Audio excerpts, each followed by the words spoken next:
أهلا بيكي يا جميل. طبعا انتي مش متخيلة، أنا مبسوطة جدا انك معايا النهاردة في حلقة جديدة وقاعدة بتسمعي وبتديني من وقتك ومن قلبك علشان تفهمي نفسك أكتر. فعايزاكي تاخدي بالك من حاجة، ان مجرد انك فاتحة الحلقة دي بتدوري انك تفهمي ايه اللي بيحصلك، ده في حد ذاته شجاعة كبيرة جدا جدا. النهاردة هسأل سؤال يمكن عدى على بالك قبل كده كتير جدا، ألا وهو: أنا يا حبيبة ليه بخاف من حاجات أصلا ممكن تكون تافهة أو مش خطيرة في حد ذاتها؟ وليه قلبي ممكن يدق بصوت عالي من ريحة معينة أو جملة عادية؟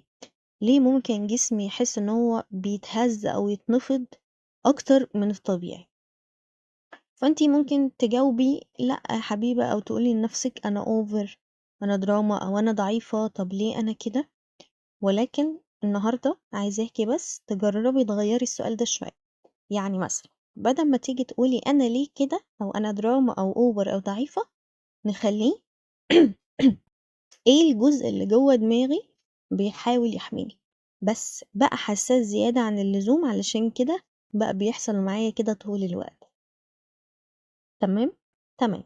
في علم النفس الكلينيكي بقى، بالذات في شغل الصدمات، بنستخدم كلمة الأميجدالة، ودي احنا شرحناها المرة اللي فاتت.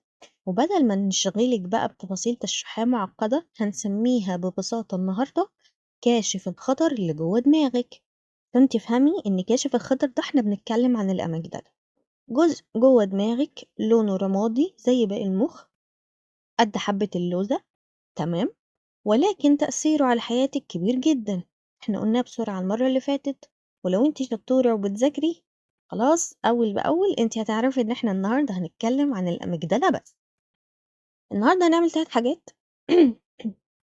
أول حاجة هنتعرف على الأميجدالة، ايه هي، مكانها فين، وليه سميناها أصلا كاشف الخطر.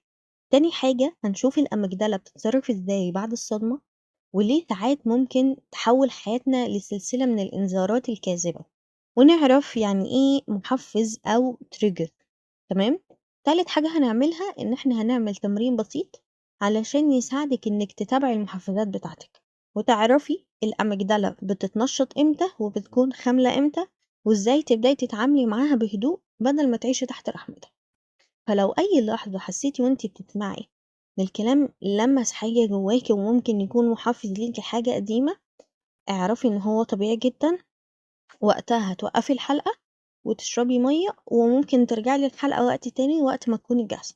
بس ده طبعا ما يمنعش ان ورقة وقلم ويلا يا ست البنات، وكمان كوبايتك الجميلة.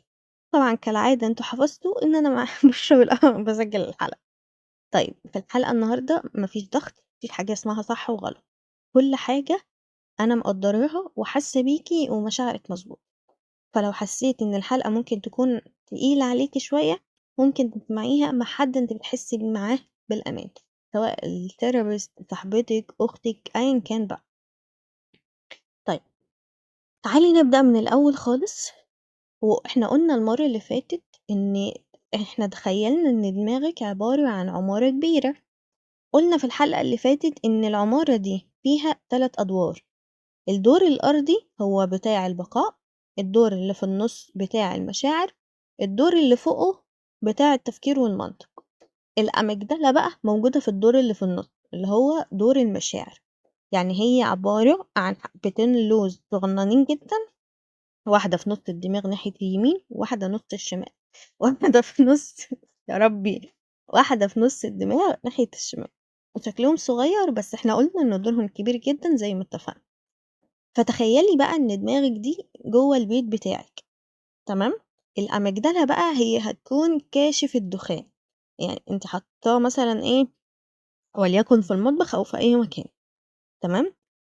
فالكاشف ده هو مش بيطبخ، مش بيعرف يفتح النور، مش بيحط اساس. هو ليه وظيفة واحدة بس، ان لو في دخان او نار يصرخ بصوت عالي يديلك انذار. الأميجدالة بقى عاملة نفس الوضع، نفس الدور بالظبط، شغلها الشاغل ان هي ترصد الخطر. يعني اي معلومة داخلة من الحواس بتاعتك، من عينك، من ودانك، من مناخيرك، او من اي حاجة. تمام. اي حاجة بتمري عليها تسأل سؤال واحد بس: هل اللي بيحصل ده آمن ولا خطر؟ لو آمن بتسيب بقية الأجزاء بتاعة الدماغ تكمل شغلها عادي، بس لو حست إن في خطر حتى لو مش متأكدة 100% بتضغط على زرار الإنذار. الزرار ده بقى لما بتضغط عليه ايه اللي بيحصل لك؟ قلبك بيدق بسرعة، نفسك بيبقى سريع جدا وقصير قوي، وعضلاتك بتتشد، بطنك هتلاقيها بتتفرتك حرفيا، ممكن تحس بسخونية، ممكن تحس بعرق، ودماغك تحس بالاستنفار. لا انا في حاجة غلط بقى، ما هو ده مش طبيعي. مش بس كده، الأميجدلا ممكن توقف أجزاء تانية في الدماغ، خاصة جزء التفكير والتحليل اللي هو الدور الأخير. احنا قلنا ما يعني لو جزء بقى ايه، طب نفكر بهدوء، لا، لان احنا مش يعني من وجهة نظرها هي بقى الاميجدala، اللي هو احنا مش فاضيين نفكر يا حبيبي، احنا في خطر دلوقتي، يا نحارب يا نهرب يا نتجمد، يعني عندنا اختيار من التلاتة، اكتر من كده ما عندناش. فلو حسيتي نفسك في مواقف معينة انت بتتصرفي اوتوماتيك كده من غير ما تفكري، ده في الغالب الاميجدala. ولو حسيتي ان جسمك تبع عقلك في التصرف او في التفكير، ده الاميجدala. ولو حسيتي ان خوفك كمان بقى اكتر بكتير من الموقف اللي قدامك، دي الاميجدala. هي في الحقيقة هي مش شريرة، يعني مش حد خطر وبتاع، لا، هي في الاول وفي الاخر بتحاول تحميك. ولكن بعد الصدمة للأسف بتحصل مشكلة كبير جدا، وده اللي هنخش فيه دلوقتي. فخلينا نتفق على حاجة مهمة جدا قبل ما نكمل.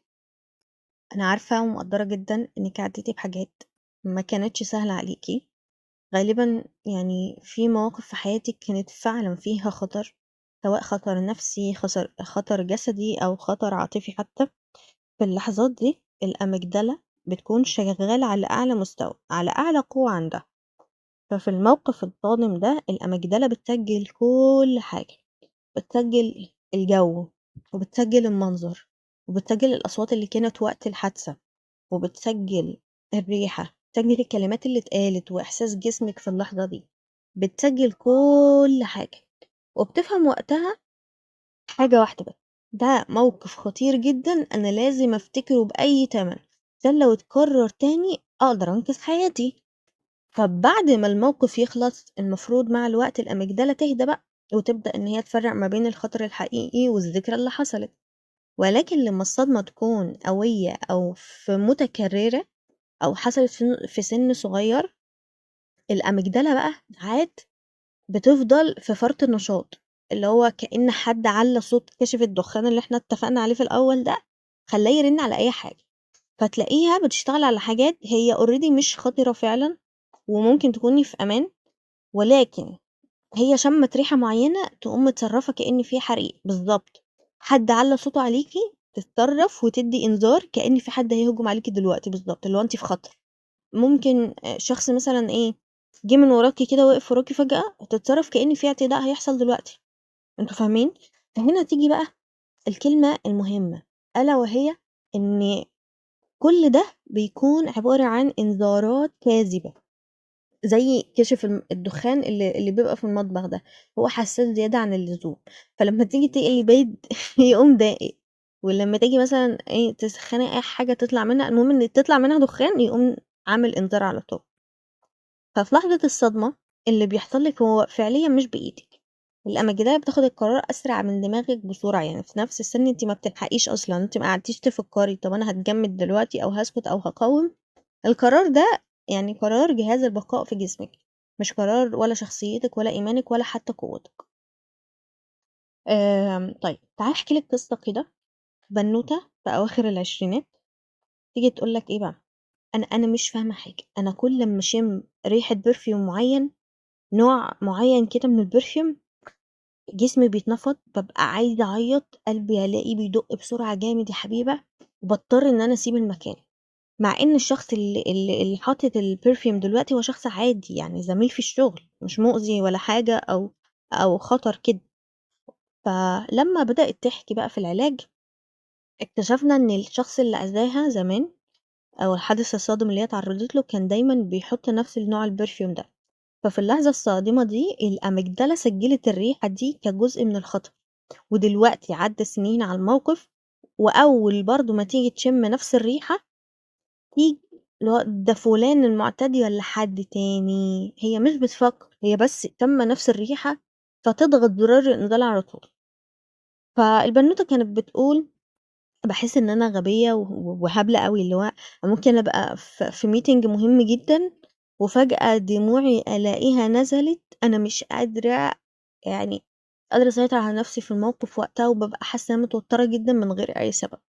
ولكن لمّا بدأت تفهم إن ده اللي بيحصل جواها ده الأميجدلا، يعني مش بمزاجها، إن جسمها مش بيخونها، ولكن هو بيحاول يحميها، مشاعر الذنب عندها بدأت تقل. اللي هو إحنا بدأنا نشتغل على موضوع تهدئة الأميجدلا ده، وعلى إننا نفصل ما بين الريحة الحالية، يعني نفصل ريحة الperfume دي عن ذكرى الشخص اللي حصل معاه الحدث الصادم زمان.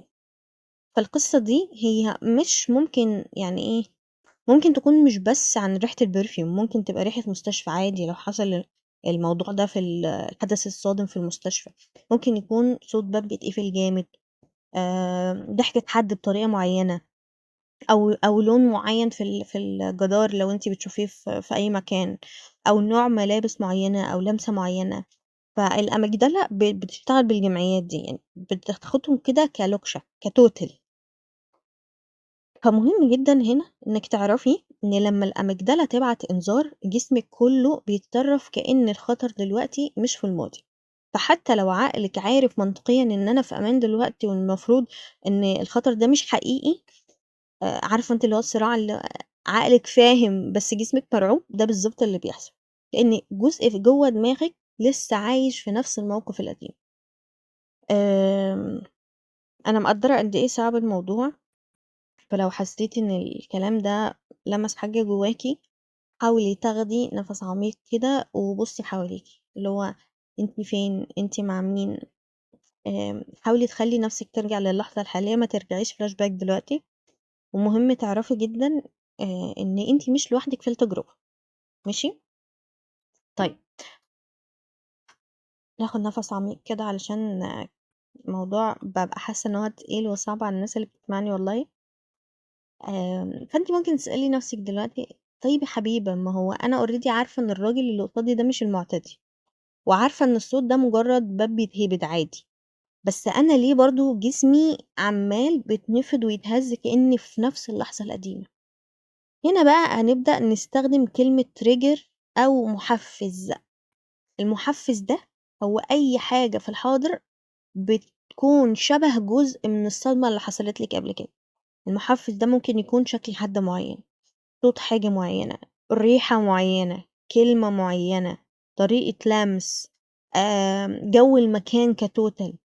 المحفز نفسه ما بيكونش الخطر، ولكن الأميجدلا هي اللي ربطته بالموقف الخطر.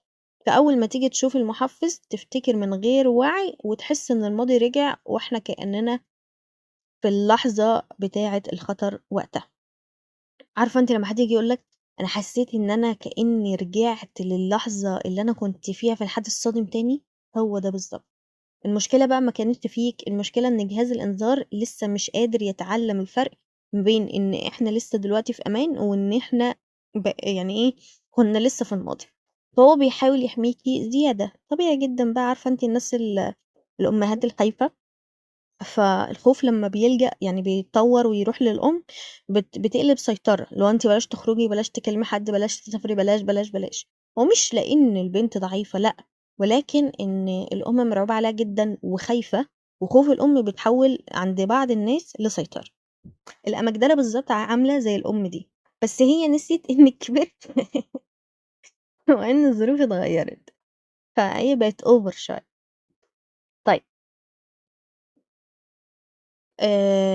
هنعمل تمرين دلوقتي.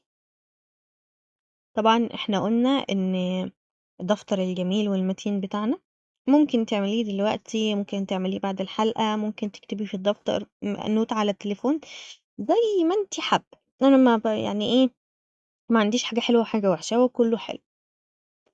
هدف التمرين إنِّك تبقي عارفة أنتِ المفتش كرومبو، هو كده، إنِّك تبقي المحقق مع نفسِك، بس من غير ما تحكمي، تمام؟ آمم، إحنا قُلنا ورقة أو notes هتكتبي فوق أنا والأميجدلا، يعني إيه slash كده صغننة، تتبُّع المحفزات، ماشي؟ فأول حاجة عندنا في التمرين هي رصد اللحظات اللي جسمِك فيها اتغيّر في ثانية، اتغيّر فجأة كده. فعلى مدار اليوم النهارده أو الأسبوع على حسب ما أنتِ بتسمعيني طبعًا، كل أمّا تحسّي حاجة من اللي أنا هاقولها لِك دي هتسألي نَفْسِك أسئلة. لو لاحظتِ مثلًا إن قلبِك دَق فجأة جامد بشكل كبير عن الطبيعي، إحنا بنتكلّم عن الطبيعي، يعني خارج عن المألوف، نَفَسِك بقى أسرع في ثانية، وشِّك سِخِن، حسيتِ بعرق فجأة، بطنِك اتقبضت، بتحسي مثلًا بتوتر مفاجئ أو خوف مش مفهوم، حاسة إنِّك عايزة تهربي أو تسكتي أو تخافي، وقتها بقى هتسألي نفسِك 3 أسئلة.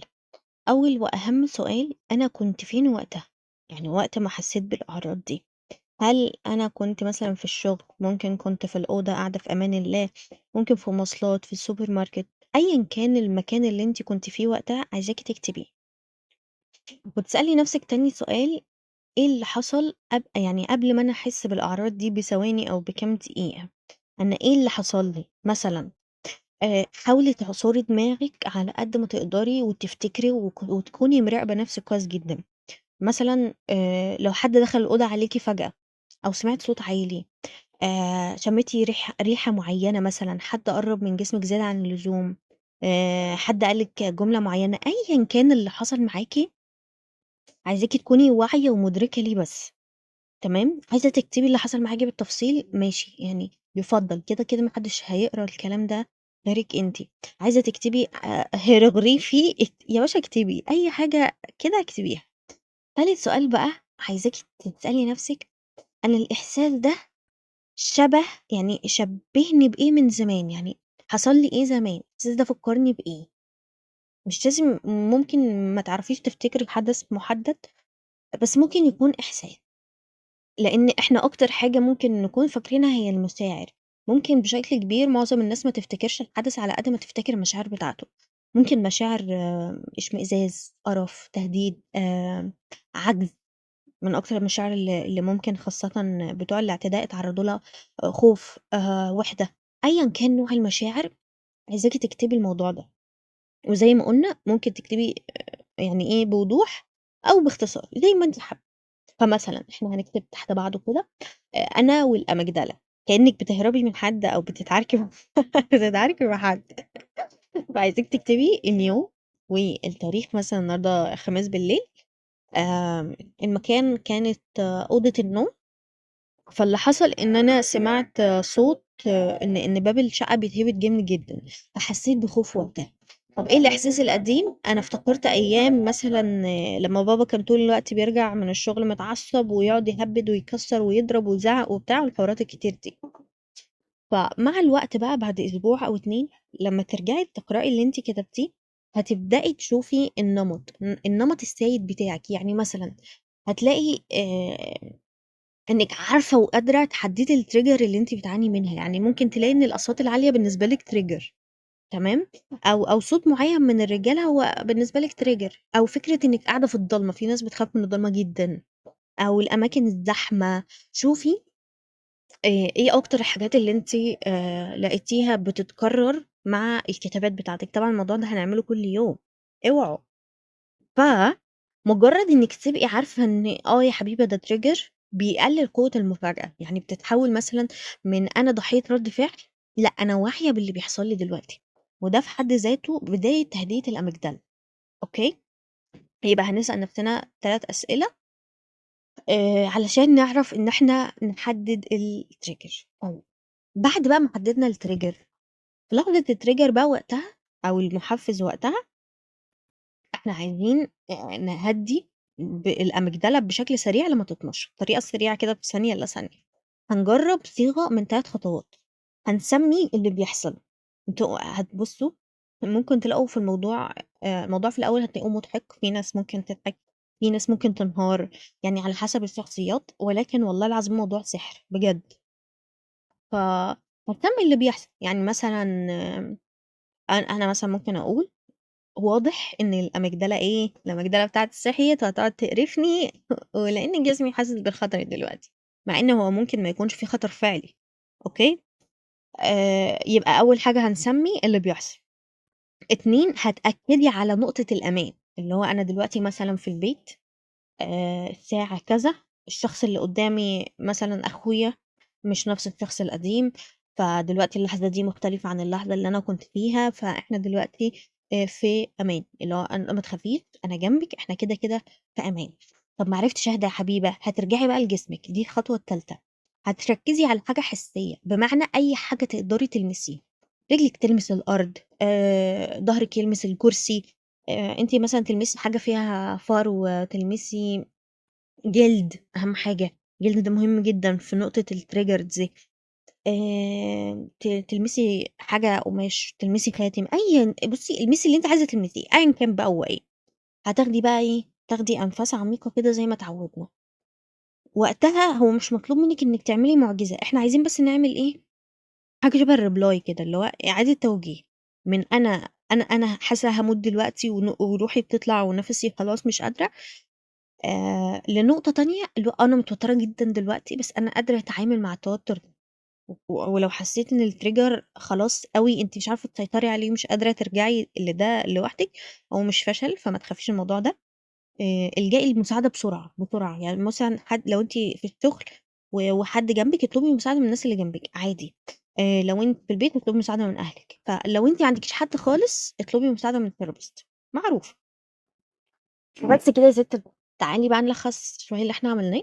إحنا عرفنا إن في جزء جوّه الدماغ في دور المشاعر اللي هو الدور الأوسط بنسميه الأميجدلا أو كاشف الخطر. فهمنا إن شغلته يحميكِ، يعني هو مش وِحِش، هو بيضغط زرار الإنذار ده لمّا يحس بأي خطر أو تهديد ممكن يهدد حياتِك أو يعني إيه، يعرّضِك للخطر أو الموت.